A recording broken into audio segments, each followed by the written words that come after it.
देखिए, रीजनिंग का एक बहुत ही बेहतरीन प्रश्न हम यहाँ पर लाए हैं आपके लिए। आप अगर इस प्रश्न को ध्यान से देखिएगा तो इस तरीके के बहुत सारे प्रश्न आपको बनाने आ जाएगा। हर एग्जाम में इस तरह का एक प्रश्न तो जरूर आता है। लेसन का नाम है गणितीय संक्रियाएं।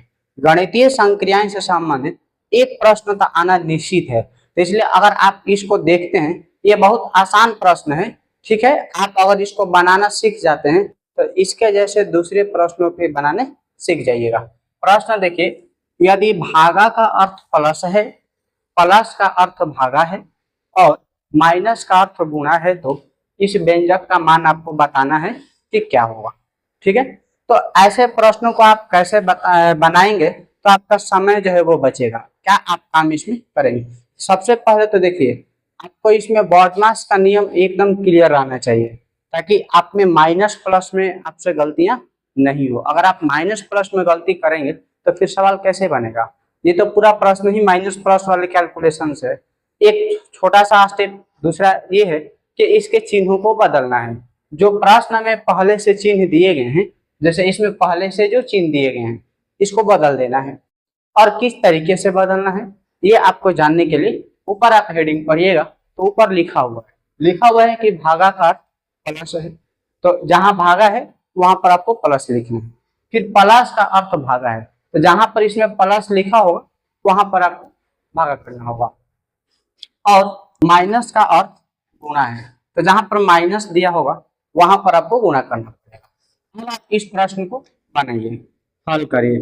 तो सबसे पहले आप क्या काम करिए कि चिन्ह को बदलिए। तो पहले तो आपका जो शुरू में व्यंजक दिया हुआ है इसको ही नोट कर लीजिए।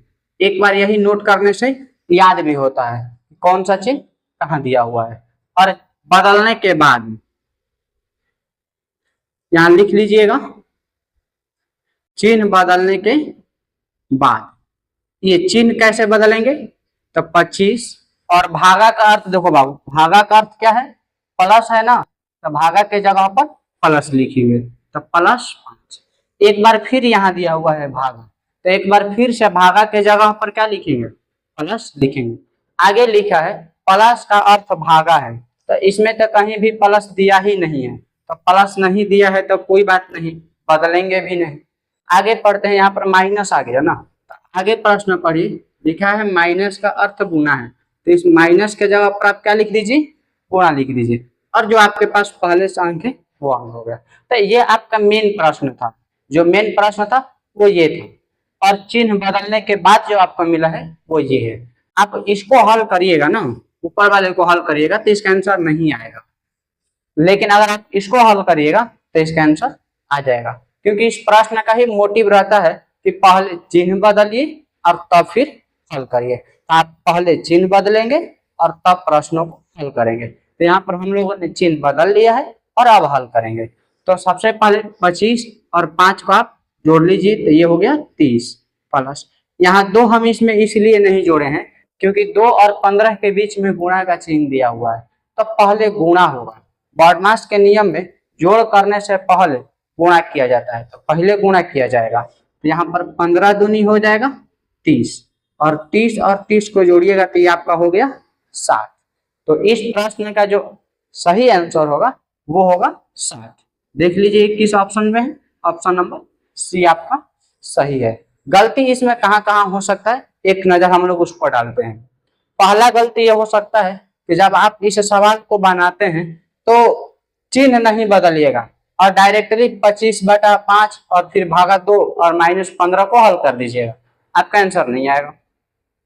क्योंकि इस प्रश्न में इंट्रोडक्शन दिया गया है कि पहले चिन्ह बदलिए, तो पहला गलती आप वहां कर सकते हैं। दूसरा गलती आप कहाँ करेंगे कि जब आप चिन्ह बदल भी देते हैं तो यहाँ पर बॉडमास के नियम का प्रयोग नहीं करेंगे। उस स्थिति में भी आपसे गलती हो सकती है। ठीक है, आप कभी भी जब मन करेगा तबे जोड़ घटाव कर दीजिएगा, जब मन करेगा तबे गुणा कर दीजिएगा, तो नहीं हो पाएगा। तो यह ध्यान से देखना होगा कि पहले गुणा है तो गुणा ही करें ताकि आंसर जो है वो सही आ सके। तो ये आप 2 गलतियों से अगर बच जाते हैं तो इस प्रकार के कोई भी प्रश्न जो है आपको बनाने से कोई भी नहीं रोक सकता है। चलिए, ये आप समझ गए हैं। ठीक है।